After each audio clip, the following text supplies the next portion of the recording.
저는 오늘 읽어드린 빌립보서 3장 12절에 16절까지 말씀을 가지고 송구영신 이와 같은 제목으로 하나님의 말씀을 증거하도록 하겠습니다. 송구영신이 여러분들 잘 아시다시피 5분회를 보내고 새해를 맞이하자라는 거죠. 그러니까 우리가 2019년도는 그냥 잊어버리고 2020년도는 좀 잘 살자 이런 거죠. 사람들은 송년회라고 그러지 않고 뭐라 그러죠? 망년회라고 부르요. 망년회가 2019년을 잊자라는 거죠. 과거를 잊는다는 것. 근데 여러분, 과거의 단절이 완전히 되는 건 아니에요. 우리가 솔직히 과거와 현재와 미래가 굉장히 얽혀져 있는 거죠. 제가 얼마 전에 설교했던 것처럼 지금 여러분들 현재는 과거의 선택이 결정이거든요. 그러니까 내가 과거를 어떻게 살았느냐에 따라 지금 현재 여러분의 삶의 모습이 이렇게 나타나고 있는 겁니다. 제가 그 달인이라고 하는, 생활의 달인이라고 하는 TV 프로그램을 종종 보는데요. 왜냐하면 제가 나태했을 때 그 사람들의 삶을 보면 저도 도전을 받더라고요. 좀 내가 열심히 살아야 되겠다. 근데 그 사람들을 보면 하루에 3시간 이상씩은 과거에 잠을 안 자는 거예요. 뭐 음식을 하는 사람이든 뭐 빵을 만드는 사람이든 달인들을 보면 비법이 있어요. 그러니까 과거에서부터 계속 절제된 삶을 살고 최고의 노력을 기울인 삶을 살았기 때문에 현재의 달인이 되는 겁니다. 그러니까 현재의 달인이 된 사람치고 과거를 대충 살았던 사람은 없어요. 과거를 열심히 살았고 최선을 다했기 때문에 현재의 달인이 되고 사람들에게 인정받게 되는 것이죠. 미래도 마찬가지입니다. 우리가 지금 현재, 신앙도 마찬가지예요. 현재 우리의 이 자리에서 믿음 생활을 어떻게 하고 또한 우리의 삶을 어떻게 진행해 나가느냐에 따라 여러분들의 미래가 전혀 다를 수가 있다는 것입니다. 여러분, 우리가 목회자들이 자주 보는 주석 중에 메투엘이라고 하는 주석이 있어요. 메투엘의 주석. 그런데 이 메투엘의 주석을 친 이 메투라고 하는 사람이 처음에는 이렇게 별 볼 일 없는 사람이었어요. 청년회 때. 그래서 이 헨리 가문에 장가를 가려고 갔는데 그 가문에서 결혼을 탐탁치 않게 여기는 겁니다. 왜냐하면 별 볼 일 없는 사람이니까. 그리고 어디에서 왔는지 가문도 별로 알려져 있지 않으니까. 그래서 이 헨리, 여인의 집안에서 이 메투를 반대했습니다. 도대체 어떻게 살아왔는지 모르는 사람을 내 사위로 받아들일 수 없다. 이렇게 거부하는 거예요. 그랬더니 그 매튜를 사랑했던 헨리라고 하는 여인이 아버지에게 이렇게 이야기합니다. 아버지, 매튜가 과거에 어떻게 살았는지는 잘 몰라요. 그러나 미래에 그가 어떻게 살 것은 나는 분명히 압니다. 현재를 살아가고 있는 그의 모습을 보면 그의 미래가 밝고 훌륭하다는 사실을 나는 믿어요, 아버지. 그렇게 해서 그 아버지를 설득했다라고 하는 이야기가 있습니다. 제가 여러분 과거와 현재와 미래의 이야기를 왜 드리냐면 사도 바울이 오늘 본문에서 자신의 과거의 일과 또한 현재 일과 미래 일을 종합하면서 자신의 인생을 어떻게 결단하여 살아갈 것인가에 대하여 고백하고 있기 때문이죠. 그러니까 제가 여러분 송구영신 예배를 드렸을 때는 우리가 과거를 또 어떻게 잘 정리할 것인가, 미래를 바라보면서 우리가 어떻게 결단하며 새해를 맞이하고 살아갈 것인가에 대한 올바른 결단과 선택이 있어야 한다는 것입니다. 여러분, 신앙도요. 그러니까 제가 인생을 살아갈 때도 보면 기면 기고 아니면 아닌 거죠. 그렇지 않아요? 특히 이렇게 보면 뭔가 우리가 뜻을 이루고 뭔가 인생답게 살아가려면 정말 열심히 살든지 최선을 다해서 살든지 뭐 아닐 거면 그냥 그렇게 막 살든지 뭐 이렇게 하지. 그러니까 인생도 어중간하게 살면 열매도 어중간하듯이 신앙도 마찬가지입니다. 어떻게 결단을 하고 우리가 어떠한 자세로 살아가느냐에 따라 믿음의 열매와 능력이 다르게 나타나게 되어 있다는 거죠. 오늘 여러분 워룸이라고 하는 영화를 보셨나요? 몇 번 안 보셨는데 보니까 거기서도 처음에 나올 때 그 변사님 같은 분이 그렇게 말씀을 하시잖아요. 처음 신앙이 없고 주일날만 나와서 예배드리는 사람한테 그냥 미치는 커피를 주면서 어떻게 이런 커피를 먹으라고 주냐고. 그랬더니 그 권사 같은 분이 말씀하시잖아요. 우리 집에 뜨거운 커피와 찬 커피가 밖에 없는데 그냥 당신 때문에 내가 미지근한 커피를 만들었다. 그러니까 신앙을 그렇게 비유적으로 비판하는 거죠. 그래서 여러분, 오늘 내가 어떻게 과거를 잘 정리할 것인가, 또 미래를 어떻게 준비할 것인가, 잘 믿음의 올바른 은혜를 통해서 이 한 해를 잘 마무리하시고 2020년도를 잘 준비하시는 우리 성도들이 되시기를 주님으로 축원합니다. 첫 번째로 과거의 삶에 대한 바울의 태도에 대해서 살펴보도록 하겠습니다. 13절 보세요. 13절 다시 읽어봅시다. 13절 있습니다. 시작.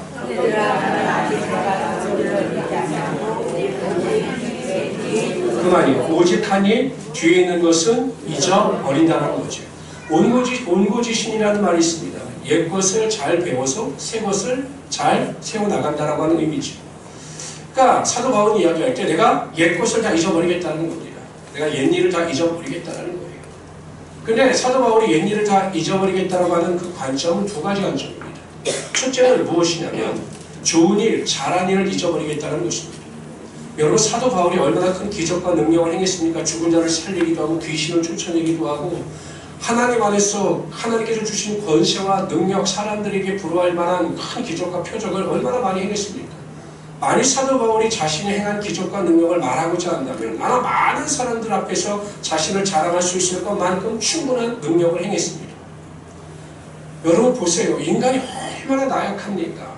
인간은 조금만 누가 인정을 해주고 칭찬을 해주면 그 칭찬과 영광에 빠져서 자신이 뒤를 돌아보지 아니하고 그냥 교만하여 잘못된 길을 걸어가고 있는 경우가 많이 있습니다. 지금 우리나라를 이렇게 보시면 여러분 큰 교회 목사님들의 타락이나 문제가 왜 발생합니까? 사도 바울처럼 자신의 한 일에 대해서 하나님께 영광을 돌리고 하나님께서 하셨습니다 라고 하면 별 문제가 없을 텐데 그냥 사람들의 칭찬과 사람들의 높임에 빠져서 자신을 돌아보지 아니하고 자신의 교만에 빠져서 그렇게 하나님께서 원치 않은 길을 걸어가고 있는 겁니다. 우리도 마찬가지죠.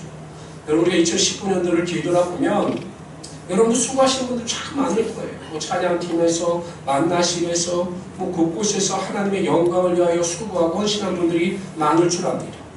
또 그런 생각도 하시겠죠. 내가 다른 사람과 비교해서 그런 내 신앙이 좀 나은 것 같아. 난 새벽 예배도 드리고 있고 큐티도 하고 있고 하나님의 말씀도 읽고 있으니 나는 그런 대로 2019년도를 성공적으로 살아온 것 같다 라고 하는 생각까지는 좋으나 그러한 생각을 가지고 교만하여 다른 사람을 판단하고 정죄하는 어리석음을 범하지 말라는 것입니다. 인간은 무엇인가 조금만 내가 다른 사람보다 뛰어난 것이 있으면 다른 사람을 비판하고 정죄하려고 하는 경향이 있어요.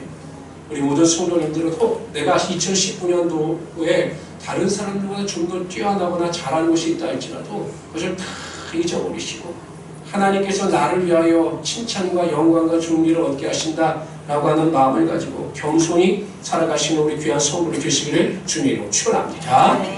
두 번째로는요. 과거를 잊어버린다라고 하는 사실은 사도 바울이 상처나 가슴 아픈 일을 잊어버리겠다고 고백하는 것과 같은 겁니다.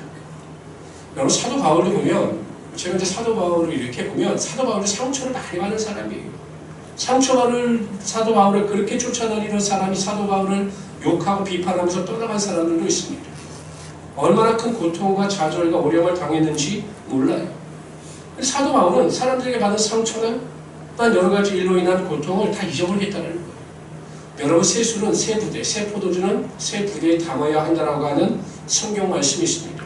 제가 이렇게 성도들을 보면 우리 성도들을 보면 내 안에 상처나 아픔이나 미움이나 악한 생각이나 마음을 품고 있는 성도들은 절대 하나님의 은혜와 하나님의 축복의 능력이 임하지 않는다는 거죠. 왜냐하면 여러분 이 상처가 있는 분들 있죠. 상처가 있는 분들 그리고 자존감이 낮은 분들은 어떠한 충격이나 어떠한 말에 대해서 그것을 해석하는 방법이 전혀 달라요. 여러분들 한번 여러분 자신을 한번 잘 생각해 보시기 바랍니다. 제가 어떤 분이 정말 일이 잘 되는 분이 계셨어요. 사업이 잘 되는 분이 계셨어요. 집사님, 우리 교회 집사님이 아니시고 집사님이십니다.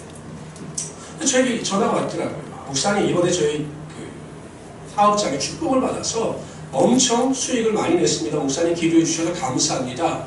이렇게 전화가 왔길래 제가 그분에게 그렇게 말씀을 드렸습니다. 집사님 하나님께서 축복해 주셨으니까 더 겸손히 하나님 앞에 섬기는 마음을 가지고 회사를 운영해 나가십시오. 하나님께 더 축복해 주실 것입니다. 이렇게 말씀을 드렸거든요. 그랬더니 나중에 저에게 들려오는 소리가 목사가 자신을 교만하라고 욕했다는 거예요.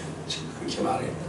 자신이 잘 되는 게 배가 아파서 목사가 교만해서 자신을 그렇게 욕하고 비판했다. 이렇게 다른 사람들의 입술을 통해서 저에게 들리는 겁니다. 여러분 어디 제가 그분을 욕했어요? 근데 그분이 그렇게 상처가 있는 거예요. 그래서 어떤 말을 들으면 자신에게 조금 더 격려하고 조금 더 이렇게 푸시하는 말을 하면 그것 때문에 상처를 받고 못 견디는 거죠. 그러니까 자신에게 항상 좋은 말을 해줘야 되는 거예요. 근데 그 말을 해주니까 충고의 말을 해주니까 그렇게 못 견디는 겁니다. 왜? 상처가 있기 때문에. 그분은 은혜가 들어가도 은혜가 변질되는 거죠. 하나님께서 온전히 치유해 주시지 않는 이상 절대 하나님의 온전한 은혜가 임할 수가 없다는 거죠. 교회를 오다가 그분이 저에게 인사를 했어요. 근데 여러분 죄송하지만 제가 안경을 안 써요. 왜냐면 콧대가 낮아가지고. 근데 제가 생각보다 눈이 안 좋아요. 그래서 어쩔 때 사람을 잘 못 봐요. 그럼 여러분, 목사님 나를 못 봤나 보다 이렇게 해석하시면 되잖아요. 목사님이 자기에게 기분 나쁜 일이 있었고 자기에게 인사를 안 했다 이렇게 해석을 하는 분들이 있어요. 똑같은 것도 여러분 제가 못 봐서 인사를 못 했다고 하면 은혜가 되지만 목사님이 자기를 무시해서 인사를 안 했다고 하면 상처가 되는 거예요. 어떻게 해석을 하느냐가 틀린 건데 대부분의 사람들은 긍정적인 해석보다는 부정적인 해석을 많이 한다는 겁니다. 신방한다고 제가 안부 문자를 보냈어요. 어떤 청년에게 안부 문자를 보내서 청년이 좀 열심히 나오고 참석하십시오라고 그랬더니 그 청년도 다른 청년들이 그렇게 이야기하는 거예요. 목사님 자기한테 집착한다. 아니 어떻게 신방하고 집착한다고 막 이런 말을 하니까 그 다음부터 제가 요즘에는요 신방 문자 보내고 신방이 굉장히 조심스러워졌어요. 어떤 목사님하고 제가 가다가 부딪혔어요. 근데 저는 살짝 부딪혔기 때문에 그 부딪힌 것조차 몰랐어요. 근데 나중에 그분이 그러시는 거예요. 다른 분들에게 임 목사가 자신한테 기분 나쁨이 와서 일부러 부딪히고 도망간다. 일부러 부딪히고 도망갔으면 제 등치가 그분이 2배인데 그분이 쓰러지죠. 왜 그런가? 왜 그런가를 곰곰이 생각해보고 제가 상담을 해본 경우가 여러분들의 무의식 중에 상처가 있어요. 상처. 어렸을 때부터 치유되지 못한 상처나 아픔이 있어요. 이것을 꺼내고 상처를 치유하지 아니하면 절대 온전한 은혜와 믿음이 나타날 수가 없다는 거죠. 포장은 될 수 있어요.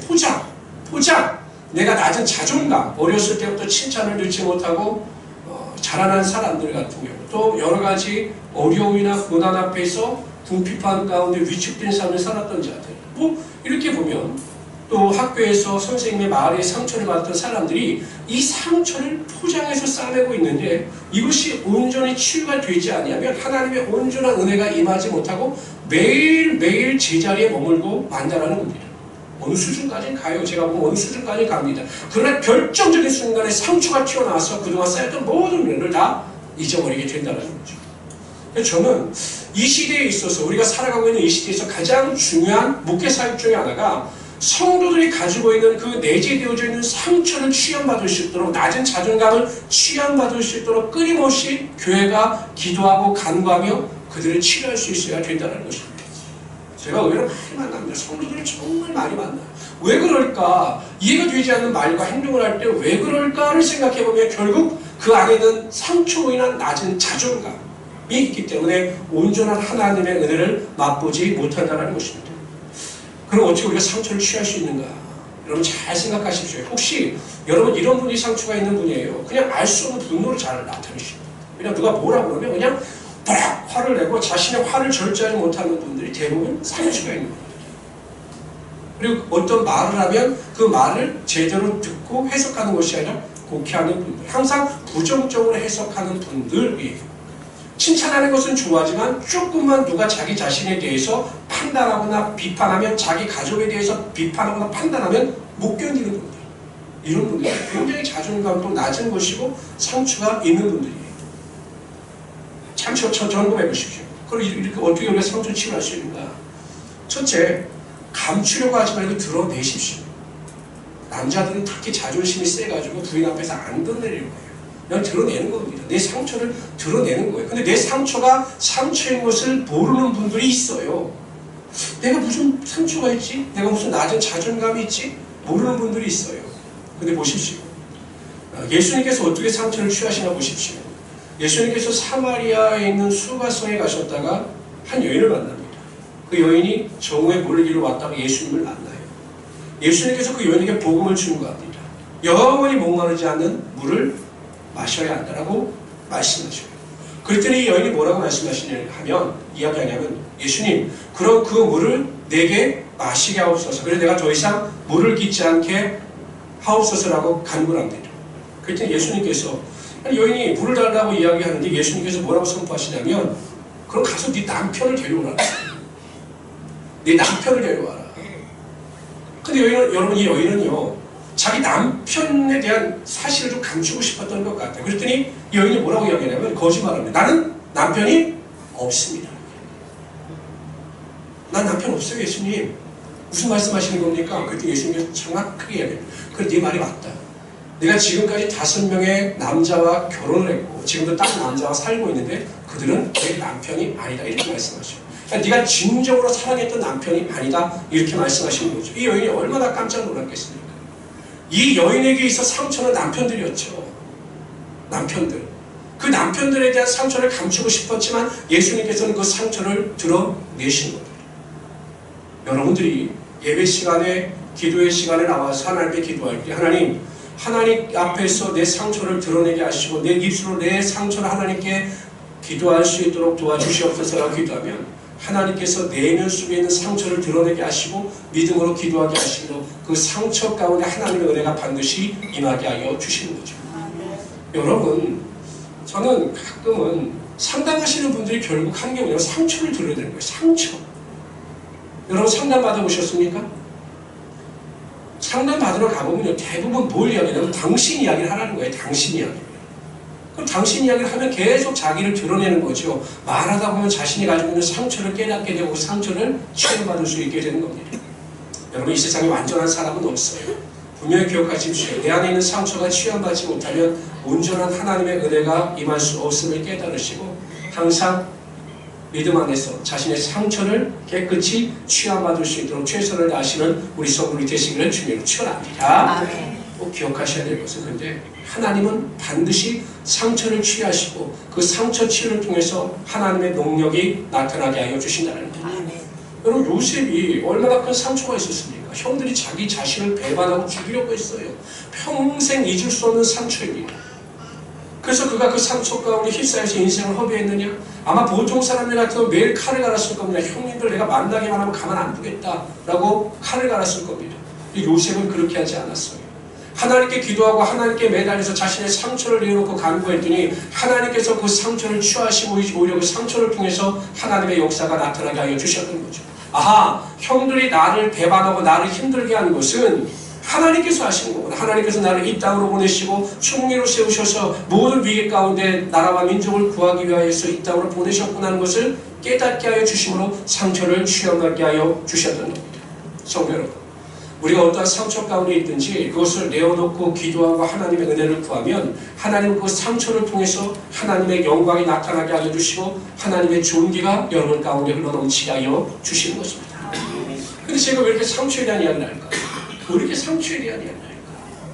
여러분, 1년 동안 교회에서 받은 상처가 있구나, 혹은 다른 사람에게 받은 상처가 있구나, 성도들의 말에 의한 상처나 아픔이 있다면 그것을 오늘 이 시간 결단하고 깨끗이 씻고 내일부터는 새로운 마음으로 살아가시는 우리 성도들이 되시기를 주님으로 축원합니다. 우리 아멘이 잡으세요. 축원합니다. 아멘. 여러분 보면 그 빌립보 교회라고 하는 것이, 빌립보 교회가 그래도 나름대로 신약교회에서는 굉장히 완전한 교회였거든요. 빌립보 교회가 거기도 보세요. 사도 바울이 뭐라고 이야기해요? 내가 유디아를 구하고 순두개를 구하는 권하노니 너희가 그리스도 예수 안에서 같은 마음을 품으라고 이야기를 하는 거죠. 여러분, 내 안에 다른 성도에 대한 섭섭함이나 다른 성도에 대한 비판이나 정죄가 안에 있으면 하나님의 온전한 은혜는 임할 수가 없어요. 여러분, 아무리 맛있는 음식이라 할지라도 여러분 아주 더러운 쓰레기를 담은 쓰레기통에 맛있는 음식을 담아도 그 음식은 쓰레기가 되는 것과 마찬가지로 여러분들의 상처, 여러분들의 아픔, 고통, 미움, 시기, 판단이 이 마음속에서 깨끗이 제거되지 않으면 하나님의 온전한 은혜가 될 수가 없다는 것입니다. 어떤 분들이 이렇게 상담을 하다 보면 항상 제자예요. 항상 제자.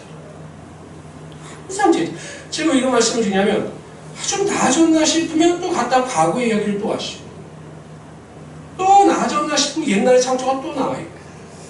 그러니 여러분 계속 제자리 돌기를 계속 반복하면 무슨 믿음의 진보와 발전이 있겠느냐는 것이에요. 기억하십시오. 내 마음속에는 상처와 아픔과 비판과 미움과 시기와 질투가 완전히 사라질 때 하나님의 온전한 은혜가 임한다는 사실을 꼭 기억하시고 오늘 이 시간 예배가 끝나고 돌아가는 그 순간 모든 것을 성전에 던져놓고 돌아가시는 우리 성도들이 되시기를 주님으로 축원합니다. 있으시죠? 섭섭한 거 있으시죠? 뭐 남편에게 섭섭한 건 없겠습니까? 아내에게 섭섭한 건 없겠습니까? 모든 섭섭함을 이 성전에 다 내려놓으십시오. 혹시 성도들 간에도 섭섭한 거나 아쉬운 거나 뭐 기분 나쁜 것이 있다면 다 내려놓고 돌아가시는 여러분들이 되시기를 주님의 이름으로 축원합니다.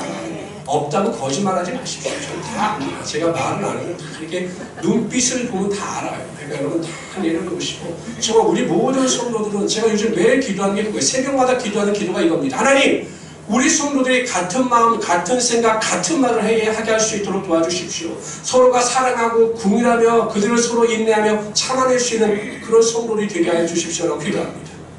2020년도에는 그런 공동체를 만들어 가시는 우리 성도들이 되시기를 주님으로 축원합니다. 그런데 한편 우리가 과거에 잊지 말아야 될 것이 있어요. 여러분 2019년도를 이렇게 한번 뒤돌아보십시오. 여러분 2019년도 하나님께서 나에게 베풀어 주신 은혜가 한 가지도 없는 성도들 한번 손들어 보십시오. 나 2019년 생각해보면 하나님께서 나에게 주신 은혜가 하나도 없다. 이런 성도들 한번 손들어 보십시오. 없죠? 그렇다면 한번 적어보십시오.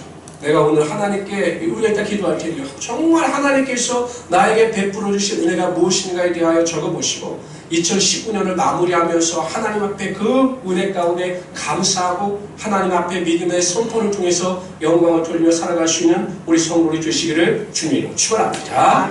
저도 오늘 새벽 기도가 마지막 새벽 기도, 이제 19년의 새벽 기도를 이렇게 아침에 와서 하나님께서 무슨 기도를 응답해 주셨는가를 이렇게 보니까 정말 많은 기도를 응답해 주셨더라고요. 정말 세세한 것 하나하나까지 하나님께서 다 응답해 주심을 제가 보고 하나님께 감사했습니다.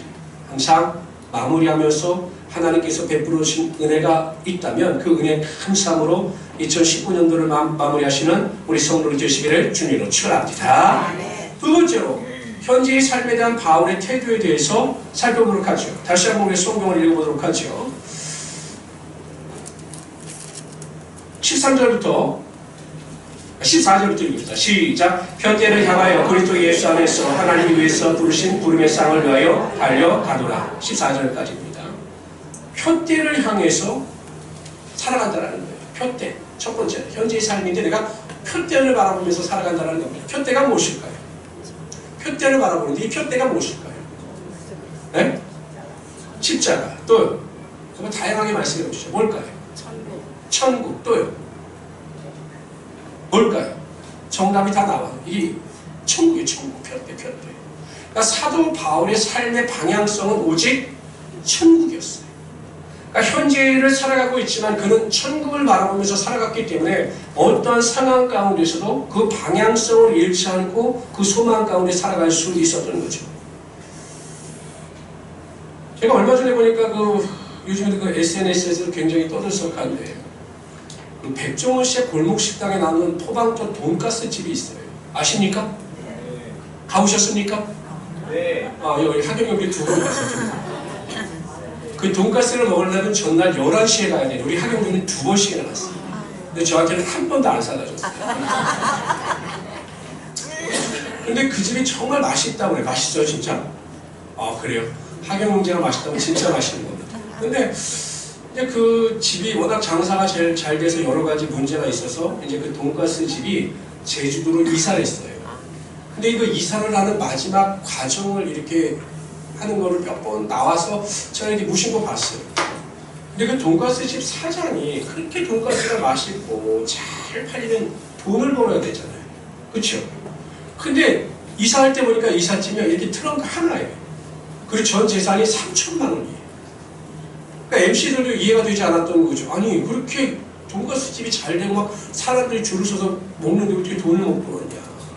그랬더니 그 아내가 하는 말이 우리 남편은 장사가 잘 될수록 찾아오는 고객들을 만족시키기 위하여 가장 좋은 재료만을 쓴다는 거예요.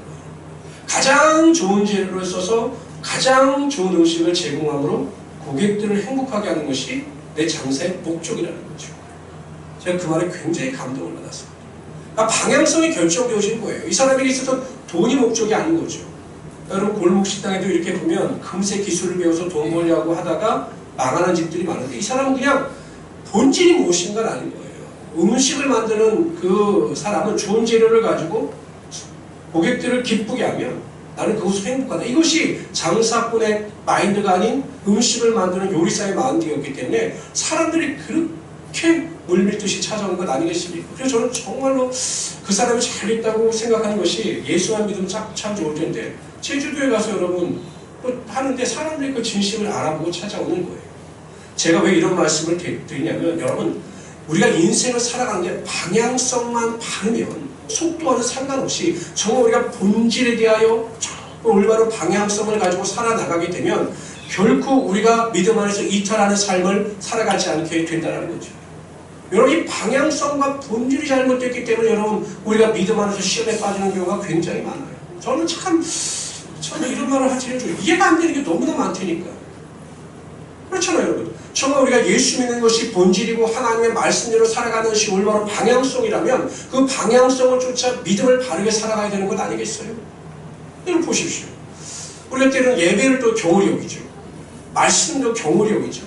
저는 그렇게 이야기합니다. 가끔은 농담으로 자신의 손자나 아들을 사랑하는 것만큼 예수님을 한번 사랑해 보십시오라고 얘기합니다.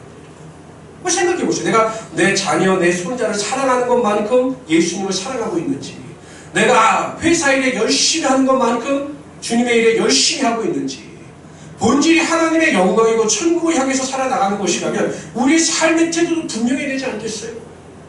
남과 비교해서 내가 좋은 집 살지 못하니까, 남과 비교해서 내가 좋은 직장 다니지 못하고 많은 수입을 올리지 못하니까 나를 불행하다고 생각하는 것, 이건 여러분 본질이 아니에요. 예수 믿는 사람들에게서 본질은 내가 얼마나 믿음 생활 가운데 잘 살고 하나님의 뜻대로 살고 천국에 대한 소망을 가지고 살아가느냐, 이게 본질이라는 것이죠. 그런데 이 본질, 방향이 잘못되어져 있기 때문에 우리는 비본질적인 것 때문에 낙심하고 절망할 때가 많다니까요. 정신을 차려야 될 때가 된 것 같아요. 이제는 우리가 정신을 차리고 정말 본질을 쫓아 살아가는 거죠. 방향을 사도 바울처럼 천국에 대한 소망을 가지고 살아가야 하는 것 아니겠습니까? 여러분 사도 바울의 삶이 얼마나 힘이 들었습니까? 여러분 예수님께서 강압적으로 부르셨어요. 사도 바울이 뭐 하고 싶어서 자원하는 게 아니라 그 다메섹 도상으로 예수 믿는 사람들 잡으러 가는 게 아니라 하나님께 예수님께서 꼬꾸라뜨려서 이방인의 사도로 삼으셨어요. 그럼 좀 잘해주셔야 되잖아요. 저 먹을 것도 입을 것도 좀 잘해주셔야 되잖아요. 왜냐하면 사도 바울이 자원하는 것이 아니라 부르셨으면 그 최소한 예수님의 양심이 있으시면 좀 잘해주셔야 되잖아요. 여러분 사도 바울의 삶이 그랬습니까? 한번 보십시오. 어떤가? 읽어봅시다. 시작.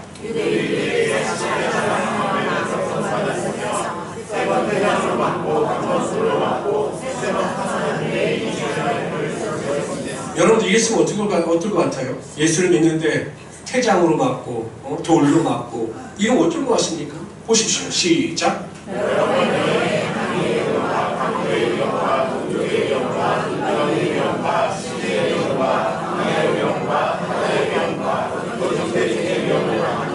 또 읽읍시다. 시작.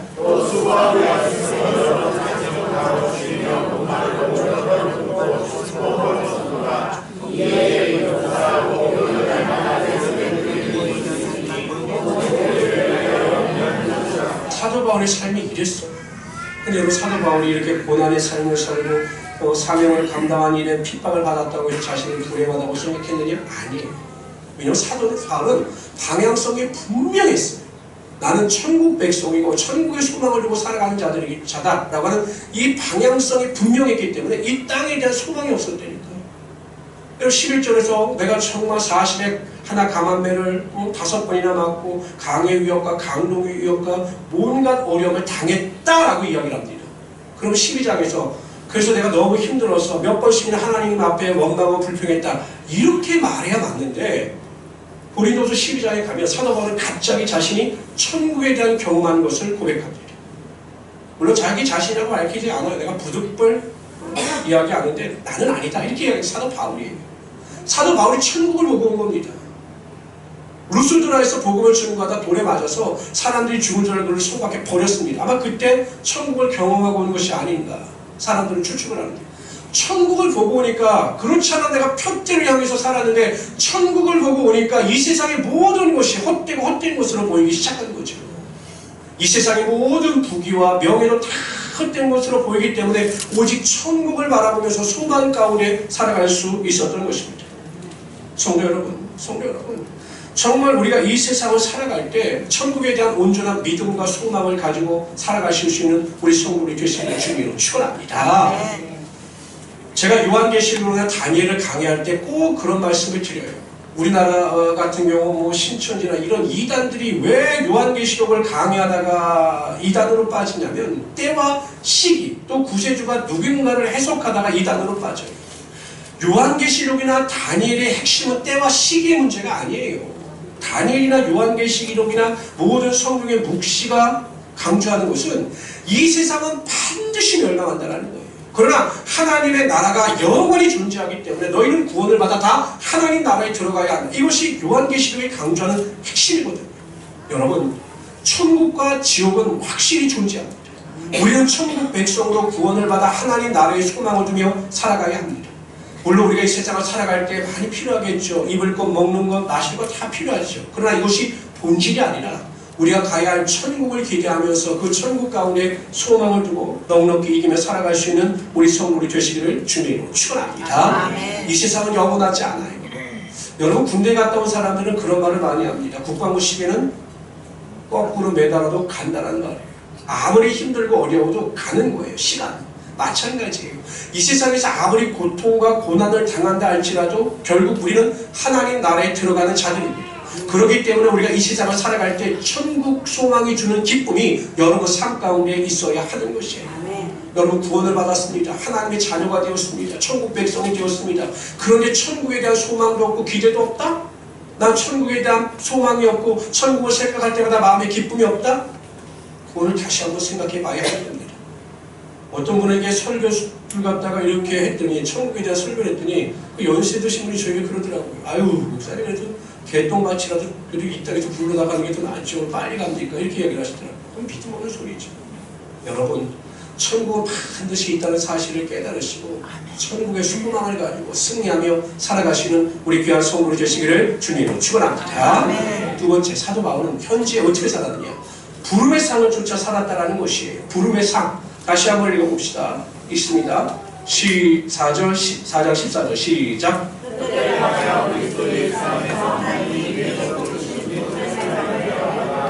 사도 바울에게 있어 핵심은 상이었어요. 상. 다 같이 읽어봅시다. 시작. 이제부로는 나를 위하여 이 멸관이 예비 되었으므로 주권으로 오신 재판장이 그날에 여러분들 다 천국에 들어가요. 근데 여러분 중요한 게 무엇이냐? 천국에 들어가면 여러분들이 이 땅에서 행한 일대로 여러분들의 상급 심판이 있다는 거예요. 믿으십니까? 근데 여러분 그렇다면 어떻게 해야 될까요? 좋은 상을 받도록 노력해야 될까요? 아니면 대강 살다가 대강 들어가야 될까요? 좋은 상을 받아야죠. 제가 요한계시록 강의할 때도 말씀드렸지만 여러분 요즘 보면 한참 연예대상 막 발표하고 그러잖아요.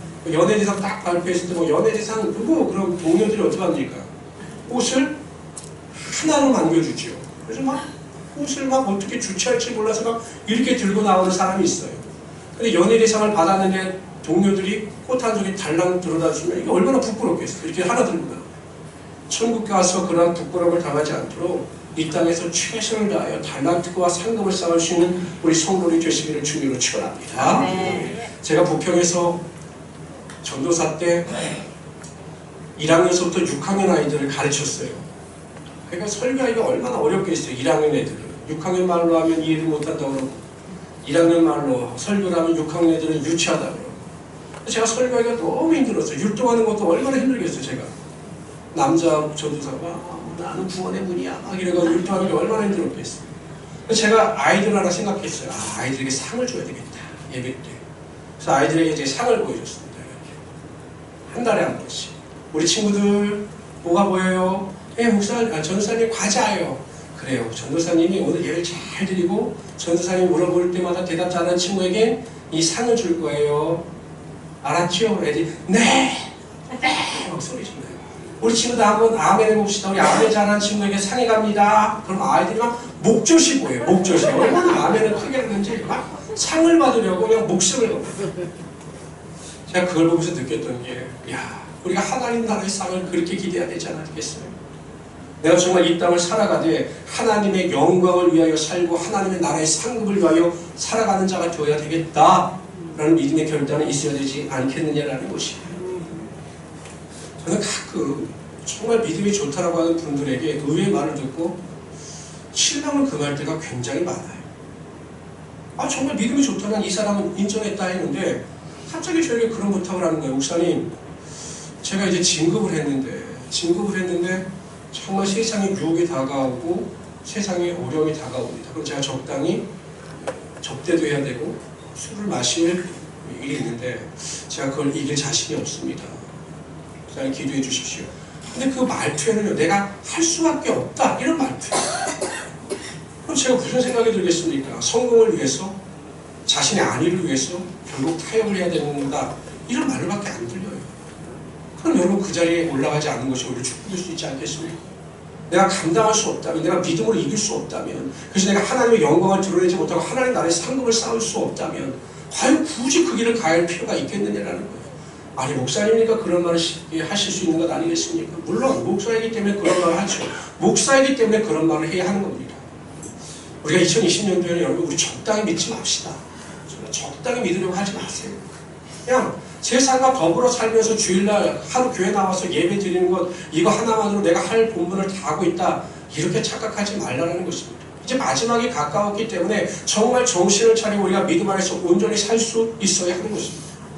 우리 하루 중에 하나님을 위하여 드리는 시간이 얼마나 됩니까? 여러분 기도하는 시간이 얼마나 됩니까? 하나님 말씀 읽는 시간이 얼마나 됩니까? 일주일에 예배 드리는 시간이 얼마나 됩니까? 별로 안 되거든요. 너무 안타깝지 않습니까? 점점 예배가 없어집니다. 교회들마다 다 예배가 사라집니다. 어떤 분은 저에게 그런 이야기를 해요. 수요일날 목사님 저녁 때 한 명 나오는데 무슨 예배를 드셔요? 그냥 없애버리시지.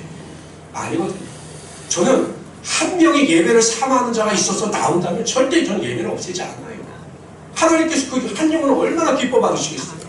저녁 늦은 시간에 내가 하나님께 예배 드리겠다고 나온 한 영혼을 하나님께서 얼마나 귀히 여기시겠느냐라는 것이에요. 그런 성도들이 세상을 이기며 살아갈 수 있는다는 것입니다. 히브리서에 보면 믿음의 선조들에 대해서 쫙 설명을 합니다. 그리고 나중에 보면 뭐라고 이야기하면 그들의 믿음을 세상이 감당하지 못했다 이렇게 결론을 내려요. 다 순교를 당하고 다 죽임을 당했는데 성경은 세상이 그들의 믿음을 이기지 못했다라고 결론을 내립니다. 여러분 천국에 있고 천국에 가면 반드시 하나님의 상급이 있다라고 믿는 성도들은 이 땅에서 하나님을 위하여 살아가게 되어 있는 것입니다. 로마서 14장에 보십시오. 살아도 자기를 위하여 사는 자가 없고 죽어도 자기를 위하여 죽는 자가 없도다. 살아도 주를 위하여 살고 죽어도 주를 위하여 사나니 우리가 그의 것이었다. 이렇게 말씀하셨거든요. 우리가 결단하고 2020년도에는 정말 살아가시고 열심히 그냥 주일날 잠깐 한 시간 예배 드리고 내가 다 했다 이게 아니라 정말 일주일 내내 주님을 생각하면서 살아갈 수 있도록 최선을 다해보라는 것입니다. 그래서 우리 모든 성도들이 2020년도에는 믿음 안에서 온전히 미래를 향하여 걸어나갈 수 있는 하나님의 귀한 성도들이 되시기를 주님으로 축원합니다. 기도합시다.